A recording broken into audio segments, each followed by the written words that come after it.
എല്ലാവർക്കും സ്വാഗതം. ഞാൻ നിങ്ങളുടെ സ്വന്തം കുട്ടിമാഷ്. കൂട്ടുകാർ ഓണപരീക്ഷയ്ക്ക് തയ്യാറെടുത്തുകൊണ്ടിരിക്കുകയായിരിക്കും അല്ലേ? 5ാം ക്ലാസ്സിലെ സാമൂഹ്യ ശാസ്ത്രത്തിലെ ആദ്യത്തെ 4 പാഠങ്ങളിൽ നിന്നുമായി ഓണപരീക്ഷയ്ക്ക് ചോദിക്കാൻ സാധ്യതയുള്ള ചോദ്യങ്ങളുമായാണ് ഇന്ന് ഞാൻ വന്നിരിക്കുന്നത്. 5ാം ക്ലാസ്സില് ഓണപരീക്ഷയ്ക്കായിട്ട് പഠിക്കാൻ വേണ്ടിയുള്ളത് 4 പാഠങ്ങളാണ്.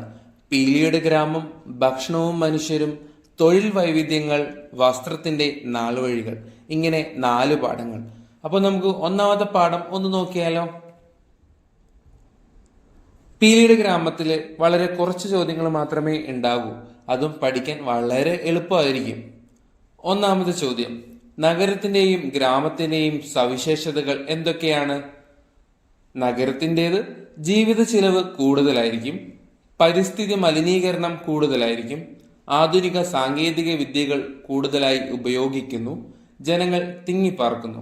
ഇനി ഗ്രാമത്തിലേക്ക് വന്നു കഴിഞ്ഞാൽ സമാധാനപരമായ അന്തരീക്ഷം, ജനങ്ങൾ ഇടപഴകി ജീവിക്കുന്നു, കൃഷിയാണ് ഗ്രാമത്തിലെ പ്രധാന തൊഴിൽ, പിന്നെ ചെറിയ ചെറിയ വാസസ്ഥലങ്ങളായിരിക്കും ഗ്രാമത്തിൽ ഉണ്ടാവുക. അടുത്ത ചോദ്യം: വ്യത്യസ്ത ജീവിത സാഹചര്യങ്ങളിൽ നിന്നും വന്ന ഇവർ എങ്ങനെയാകും ഇത്ര അടുപ്പമുള്ള കൂട്ടുകാരായത്? നീനു, അപ്പു, വിക്കി, ചമേലി, പീലി എന്നിവർ വ്യത്യസ്ത ജീവിത സാഹചര്യങ്ങളിൽ നിന്നും വന്നവരാണ്. പീലി ഗ്രാമവാസിയാണ്, മറ്റുള്ളവർ നഗരത്തിന്റെ വിവിധ ഭാഗങ്ങളിൽ താമസിക്കുന്നു. പക്ഷേ അവർ അടുത്ത കൂട്ടുകാരായി മാറി. പീലി കൊണ്ടുവരുന്ന രുചികരമായ ഭക്ഷണങ്ങൾ കഴിച്ചും വ്യത്യസ്ത ഭക്ഷ്യവിഭവങ്ങൾ പരസ്പരം പങ്കുവെച്ചും ചിരിച്ചും കളിച്ചും പരസ്പരം സഹായിച്ചും തമാശകൾ പറഞ്ഞുമെല്ലാം അവർ പിരിയാനാകാത്ത കൂട്ടുകാരായി മാറി. ഇനി ഇതിൽ വരാൻ വേണ്ടി സാധ്യതയുള്ള, ഈ പാഠത്തിൽ നിന്ന് വരാൻ സാധ്യതയുള്ള മറ്റ് 3 ചോദ്യങ്ങളാണ് ഞാൻ നിങ്ങൾക്ക് പറഞ്ഞു തരാൻ വേണ്ടി പോകുന്നത്. അതിൽ ഒന്നാമത്തെ ചോദ്യം നിങ്ങളെ സ്വയം പരിചയപ്പെടുത്താനായിരിക്കും. നിങ്ങളുടെ പേര്, നിങ്ങളുടെ വീട് എവിടെയാണ്, അച്ഛനും അമ്മയും എന്ത് ചെയ്യുന്നു, നിങ്ങളുടെ ആഗ്രഹങ്ങൾ എന്തൊക്കെയാണ്, നിങ്ങളുടെ സ്വപ്നങ്ങൾ എന്തൊക്കെയാണ്, അതൊക്കെ ആയിരിക്കും ഇതിൽ എഴുതേണ്ടി വരിക. പിന്നെ അടുത്ത ചോദ്യം എന്ന് പറയുന്നത് പീലിയുടെ ഗ്രാമത്തിന്റെ പ്രത്യേകതകൾ എഴുതാനാണ്. ആ ഗ്രാമത്തിന്റെ ഭംഗി, അവിടെ എന്തൊക്കെയുണ്ട്, അതൊക്കെ എഴുതണം. പിന്നെ നിങ്ങളുടെ നാട്ടിൻ പുറത്തെ ആഘോഷങ്ങൾ എന്തൊക്കെയാണ്, കുറിപ്പ് തയ്യാറാക്കുക. നിങ്ങളുടെ നാട്ടിലെ ഒരുപാട് ആഘോഷങ്ങൾ ഉണ്ടാവുമല്ലോ അല്ലേ? അപ്പൊ അതിൽ ഏത് ആഘോഷത്തെ കുറിച്ചാണ് നിങ്ങൾക്ക് എഴുതാൻ ആഗ്രഹമുള്ളത്, താല്പര്യമുള്ളത്, ആഘോഷത്തെ പറ്റി ഒരു കുറിപ്പ് തയ്യാറാക്കണം. ഇനി അടുത്ത പാഠമാണ് ഭക്ഷണവും മനുഷ്യരും. ഇത് കുറച്ച് വലിയൊരു പാഠമാണ്. പീലിയുടെ ഗ്രാമം പോലെയല്ല, ഇതിൽ കുറച്ചധികം തന്നെ കാര്യങ്ങൾ പഠിക്കാൻ വേണ്ടി ഉണ്ട്. ഇതിൽ ആദ്യത്തെ ചോദ്യം: ആദിമ മനുഷ്യരുടെ ഭക്ഷ്യ സമ്പാദനം എങ്ങനെയൊക്കെ ആയിരുന്നു? ഭക്ഷണത്തിനായി മൃഗങ്ങളെ വേട്ടയാടി, മത്സ്യബന്ധനത്തിൽ ഏർപ്പെട്ടു, കല്ലുകളും കമ്പുകളും ആയുധങ്ങളായി ഉപയോഗിച്ചു, കൂട്ടമായി വേട്ടയാടി, അവർ ശേഖരിച്ച ഭക്ഷണം പങ്കിട്ടു. ലോക ഭക്ഷ്യദിനം എന്നാണ്? കൂട്ടുകാർക്കറിയാം അല്ലേ? ഒക്ടോബർ 16 ലോക ഭക്ഷ്യദിനം. വേട്ടയാടിയും ശേഖരണത്തിലൂടെയും ആദിമ മനുഷ്യർ നേടിയ ഭക്ഷണ സാധനങ്ങൾ എന്തൊക്കെയാണ്? പഴങ്ങളും പച്ചക്കറികളും വേരുകളും കിഴങ്ങുകളും മത്സ്യങ്ങൾ, അതുപോലെ ഭക്ഷ്യയോഗ്യമായ ഇലകള്, മൃഗങ്ങളുടെ മാംസം, ഇതൊക്കെയായിരുന്നു അവർ വേട്ടയാടി ശേഖരിച്ച് ഭക്ഷിച്ചിരുന്നത്. പുരാതന മനുഷ്യർ തീ കണ്ടുപിടിച്ചത് എന്തെല്ലാം ആവശ്യങ്ങൾക്ക് വേണ്ടിയാണ്? ഭക്ഷണം പാകം ചെയ്യാൻ, മൃഗങ്ങളുടെ ആക്രമണത്തിൽ നിന്നും രക്ഷ നേടാൻ, ഗുഹകൾ പ്രകാശിപ്പിക്കാൻ, തണുപ്പിൽ നിന്നും രക്ഷ നേടാൻ. ആദിമ മനുഷ്യർ ഭക്ഷണം ലഭിക്കാൻ മറ്റു വഴികൾ കണ്ടെത്തേണ്ടി വന്ന സാഹചര്യങ്ങൾ എന്തൊക്കെയായിരിക്കും? ഭക്ഷണത്തിന്റെ ദൗർലഭ്യം, ജനസംഖ്യ വർധനവ്, പരിസ്ഥിതിയിലുണ്ടായ മാറ്റങ്ങൾ, കാലാവസ്ഥാ വ്യതിയാനം. കാർഷിക സ്ഥലങ്ങൾക്ക് സമീപം താമസമാക്കിയതിനാൽ അവർക്ക് എന്തെല്ലാം നേട്ടങ്ങൾ ഉണ്ടായിരുന്നു? ഈ അവരെന്ന് പറയുന്ന ആദിമ മനുഷ്യരാണ്. അവർക്ക് കൃഷിസ്ഥലങ്ങൾ സംരക്ഷിക്കാൻ കഴിഞ്ഞു, ഭക്ഷ്യവസ്തുക്കളുടെ ലഭ്യത വർദ്ധിച്ചു, സാമൂഹിക ജീവിതം ആരംഭിച്ചു, വിശ്രമിക്കാൻ അവർക്ക് കൂടുതൽ സമയം ലഭിച്ചു. അടുത്ത ചോദ്യം: മനുഷ്യൻ ആദ്യമായി വളർത്തിയ മൃഗം ഏതായിരുന്നു? നായ. നദീതീരങ്ങളിൽ ആദിമ മനുഷ്യർ താമസിക്കാൻ കാരണം എന്താണ്? ജലത്തിന്റെ ലഭ്യത, വളക്കൂറുള്ള മണ്ണ്, അനുകൂല കാലാവസ്ഥ, ഗതാഗതം. ബാർട്ടർ സമ്പ്രദായം എന്നാൽ എന്ത്? ബാർട്ടർ സമ്പ്രദായത്തിന്റെ ഒരു മലയാളം വേർഡ് എന്ന് പറയുന്നത് കൈമാറ്റ സമ്പ്രദായം എന്നാണ് കേട്ടോ. കൈമാറ്റ സമ്പ്രദായം എന്ന് പഠിക്കുമ്പോൾ നമുക്ക് കൂടുതൽ അത് എന്താണെന്ന് മനസ്സിലാവും. അപ്പോൾ എന്താണ് നമുക്കൊന്ന് പറഞ്ഞു നോക്കിയാലോ? നാണയ വ്യവസ്ഥ നിലവിൽ വരുന്നതിന് മുൻപ് സാധനങ്ങൾ പരസ്പരം കൈമാറ്റം ചെയ്യുന്ന രീതിയാണ് ഉണ്ടായിരുന്നത്. ഈ കൈമാറ്റ രീതിയാണ് ബാർട്ടർ സമ്പ്രദായം എന്നറിയപ്പെടുന്നത്. അടുത്തത് നഗരങ്ങളുടെ രൂപീകരണത്തിന് ഒരു ഫ്ലോ ചാർട്ടാണ്. ഇത് ടെക്സ്റ്റ് ബുക്കിൽ ഉള്ളതാണ്, നിങ്ങൾ പഠിച്ച കാര്യമാണ്. ആദ്യം സാധനങ്ങളുടെ കൈമാറ്റമായിരുന്നു, അത് കഴിഞ്ഞത് വ്യാപാരത്തിലേക്ക് വഴിമാറി, പിന്നീട് വിപണികൾ ഉണ്ടായി, അത് വ്യാപാര കേന്ദ്രങ്ങളായി മാറി, അവസാനം അത് വലിയൊരു നഗര കേന്ദ്രങ്ങളായിട്ട് മാറി. നിങ്ങളുടെ പ്രദേശത്ത് കൃഷി ചെയ്യുന്ന സുഗന്ധവ്യഞ്ജനങ്ങൾ ഏതൊക്കെ? കുരുമുളക്, ഏലം, കറുവപ്പട്ട, ഇഞ്ചി, ഗ്രാമ്പു, ജാതിക്ക, മഞ്ഞൾ. കുരുമുളകിനെ പറ്റി കുറച്ച് കാര്യങ്ങൾ പറഞ്ഞിട്ടുണ്ട്. കേരളത്തിലെ പ്രധാന നാണ്യവിളയാണ് കുരുമുളക്. സുഗന്ധവ്യഞ്ജനങ്ങളുടെ രാജാവ് എന്നറിയപ്പെടുന്നു. മലബാർ തീരങ്ങളിലാണ് ഇതിന്റെ ഉത്ഭവം. കറുത്ത പൊന്ന് എന്ന് അറിയപ്പെടുന്നു. അടുത്തത് ഏലയ്ക്ക. സുഗന്ധവ്യഞ്ജനങ്ങളുടെ റാണി എന്നറിയപ്പെടുന്നു. കേരളത്തിന്റെയും ആസാമിന്റെയും പ്രധാന നാണ്യവിളകളിൽ ഒന്നാണ് ഏലയ്ക്ക. സഹോദരൻ അയ്യപ്പന്റെ നേതൃത്വത്തിൽ മിശ്രഭോജനം നടന്നത് എന്നാണ്? 1917 മെയ് 29. ഇന്ത്യയിൽ ദേശീയ ഭക്ഷ്യസുരക്ഷാ നിയമം നിലവിൽ വന്നത് എപ്പോൾ? 2013. ദേശീയ ഭക്ഷ്യസുരക്ഷാ നിയമത്തിന്റെ ലക്ഷ്യം എന്തായിരുന്നു? എല്ലാവർക്കും ഭക്ഷ്യസുരക്ഷ ഉറപ്പാക്കുക. ദാരിദ്ര്യ നിർമ്മാർജ്ജനത്തിനായി കേരള സർക്കാർ രൂപം കൊടുത്തിട്ടുള്ള പദ്ധതി ഏതാണ്? കുടുംബശ്രീ. അന്താരാഷ്ട്ര ചെറുധാന്യ വർഷം എന്നാണ്? 2023. അന്താരാഷ്ട്ര ചെറുധാന്യ വർഷത്തിന്റെ ലക്ഷ്യം എന്താണ്? ചെറുധാന്യങ്ങളുടെ ഉൽപാദനവും ഉപഭോഗവും പ്രോത്സാഹിപ്പിക്കുക. ഇത്രയേ ഉള്ളൂ ഭക്ഷണവും മനുഷ്യരും എന്ന രണ്ടാമത്തെ പാഠം. ഇനി നമുക്ക് മൂന്നാമത്തെ പാഠത്തിലേക്ക് പോയാലോ? തൊഴിൽ വൈവിധ്യങ്ങൾ. ഒന്നാമത്തെ ചോദ്യം, വരുമാനം എന്നാൽ എന്ത്? വിവിധ സാമ്പത്തിക പ്രവർത്തനങ്ങളിൽ ഏർപ്പെട്ടതിന്റെ ഭാഗമായി ഒരു വ്യക്തിക്ക് നിശ്ചിത കാലയളവിൽ ലഭിക്കുന്ന പണമാണ് വരുമാനം എന്ന് പറയുന്നത്. തൊഴിൽ എന്നാൽ എന്ത്? വരുമാനത്തിനായി ഒരു വ്യക്തി കായികമായോ ഭൗതികമായോ ചെയ്യുന്ന പ്രവർത്തനമാണ് തൊഴിൽ. തൊഴിലിന് പ്രതിഫലം കൂലിയോ ശമ്പളമായോ ലഭിക്കുന്നു. അടുത്തത് കൂലിയും ശമ്പളവും. ഒരു കരാർ പ്രകാരം സേവനങ്ങൾ നിർവഹിക്കുന്നതിന് തൊഴിലുടമ ജീവനക്കാരന് വേതനം നൽകുന്നു. മണിക്കൂറോ ദിവസമോ അടിസ്ഥാനമാക്കിയായിരിക്കും വേതനം നൽകുക.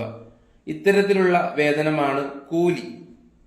എന്നാൽ ശമ്പളം എന്നത് ജീവനക്കാർ പ്രതിമാസം ചെയ്യുന്ന ജോലിക്ക് തൊഴിലുടമ നൽകുന്ന പ്രതിഫലമാണ്.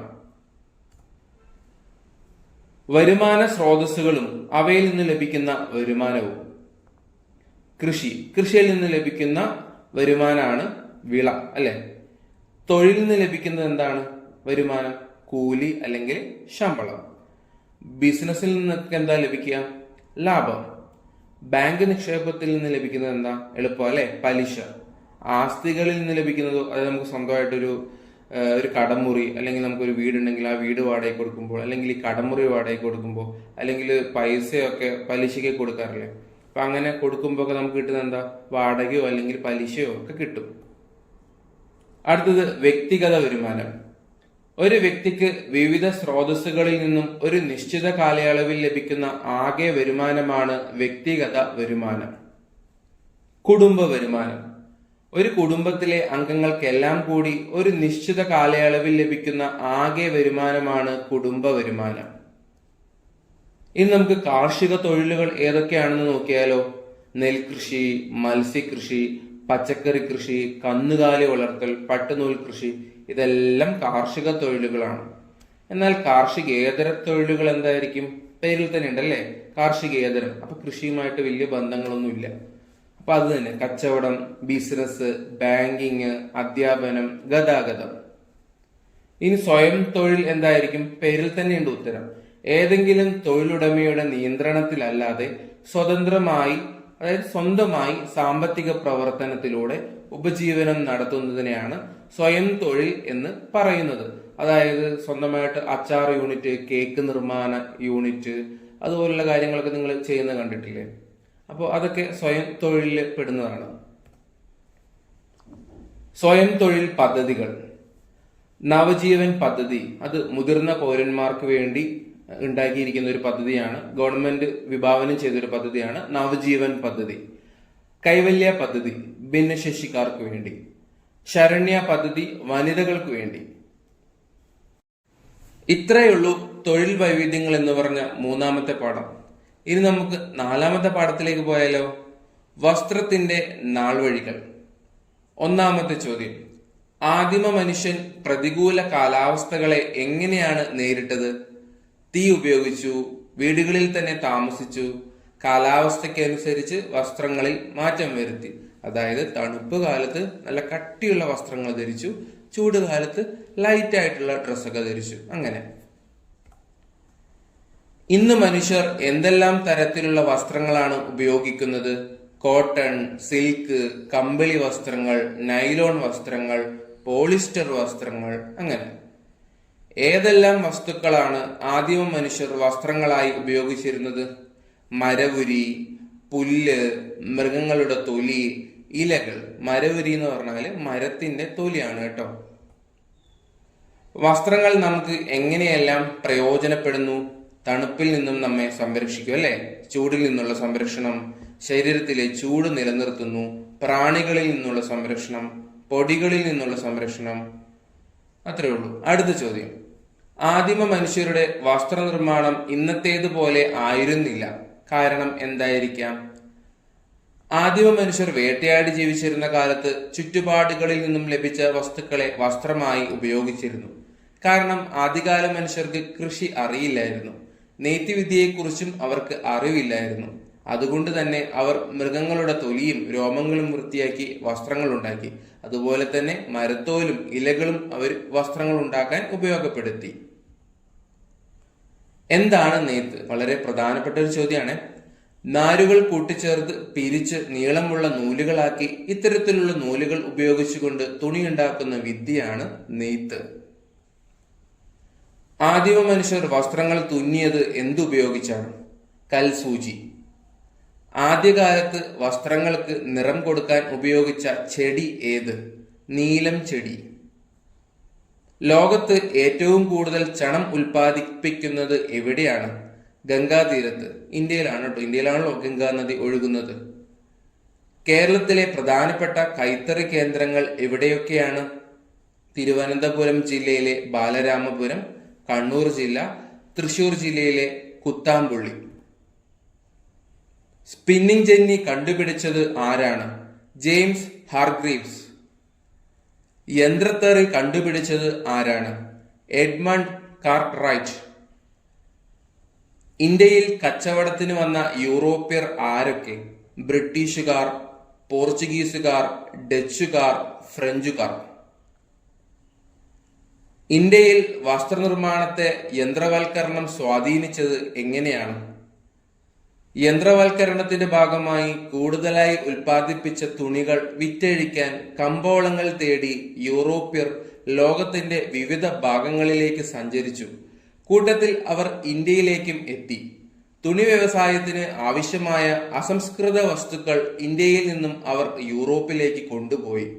യന്ത്രങ്ങളുടെ സഹായത്തോടെ അവിടെ ഉൽപ്പാദിപ്പിച്ച തുണികൾ അവർ ഇന്ത്യയിൽ കൊണ്ടുവന്ന് വിറ്റഴിച്ചു. യന്ത്രങ്ങളുടെ ഉപയോഗം വസ്ത്രനിർമ്മാണത്തിൽ വരുത്തിയ മാറ്റങ്ങൾ എന്തൊക്കെ? വസ്ത്ര ഉൽപാദനത്തിലെ വർധനവ്, വസ്ത്രങ്ങളിലെ വൈവിധ്യം, ഗുണമേന്മയുള്ള വസ്ത്രങ്ങൾ, വസ്ത്രങ്ങളുടെ വ്യാപനം, കൃത്രിമ നിറം നൽകാൻ തുടങ്ങി. പ്രകൃതിദത്ത നാരുകൾക്ക് ഉദാഹരണം: പരുത്തി, ചണം, കമ്പിളി, പട്ടുനൂൽ. ഇതിൽ പരുത്തിയും ചണവും സസ്യങ്ങളിൽ നിന്നാണ് കേട്ടോ ലഭിക്കുന്നത്. എന്നാൽ കമ്പിളിയും പട്ടുനൂലും മൃഗങ്ങളിൽ നിന്നാണ് ലഭിക്കുന്നത്. കമ്പിളി എവിടുന്നാന്നറിയാലോ? കമ്പിളി എന്ന് പറഞ്ഞാൽ ചെമ്മരിയാടിൽ നിന്നാണ് കമ്പിളി കിട്ടുന്നത്. പട്ടുനൂൽ ലഭിക്കുന്നത് പട്ടുനൂൽ പുഴുവിൽ നിന്നാണ്. പരുത്തി ലഭിക്കുന്നത് പരുത്തിച്ചെടിയിൽ നിന്നും, ചണം കിട്ടുന്നത് ചണച്ചെടിയിൽ നിന്നും. ഇനി അടുത്തത് കൃത്രിമ നാരുകൾക്ക് ഉദാഹരണം: പോളിസ്റ്റർ, നൈലോൺ, റയോൺ. തെക്കൻ കേരളത്തിലെ താഴ്ന്ന ജാതിക്കാർ എന്ന് പറയപ്പെട്ടിരുന്ന വിഭാഗങ്ങളിലെ സ്ത്രീകൾക്ക് മേൽവസ്ത്രം ധരിക്കാൻ അനുവാദം നൽകിക്കൊണ്ട് വിളംബരം പുറപ്പെടുവിച്ച തിരുവിതാംകൂർ രാജാവ് ആരാണ്? ഉത്രം തിരുനാൾ മാർത്താണ്ഡവർമ്മ. 19-ാം നൂറ്റാണ്ടിന്റെ തുടക്കത്തിൽ സ്ത്രീകൾക്ക് മാറുമറയ്ക്കുന്നതിനു വേണ്ടി നടത്തിയ സമരം ഏതാണ്? മേൽമുണ്ട് സമരം. സ്വദേശി പ്രസ്ഥാനത്തിന്റെ പ്രതീകം എന്തായിരുന്നു? ചർക്ക. ചർക്ക ആരാ ഉപയോഗിച്ചത് നമുക്കറിയാം, നമ്മുടെ മഹാത്മാഗാന്ധിയാണ്. ഇന്ത്യയിൽ സ്വദേശി പ്രസ്ഥാനം ആരംഭിച്ചത് എന്ന്? 1905 ഓഗസ്റ്റ് 7. ദേശീയ കൈത്തറി ദിനം എന്ന്? ഓഗസ്റ്റ് 7. ഖാദി പ്രസ്ഥാനം ആരംഭിച്ചത് എന്ന്? 1918. വിവിധ പാഠഭാഗങ്ങളുടെ മെറ്റീരിയലുകളും PDF-കളൊക്കെ ലഭിക്കുന്നതിനായിട്ട് ഒരു വാട്സപ്പ് ചാനൽ തുടങ്ങിയിട്ടുണ്ട്. ആ ചാനലിന്റെ ലിങ്ക് തൊട്ട് താഴെ ഡിസ്ക്രിപ്ഷനിൽ കൊടുത്തിട്ടുണ്ട്.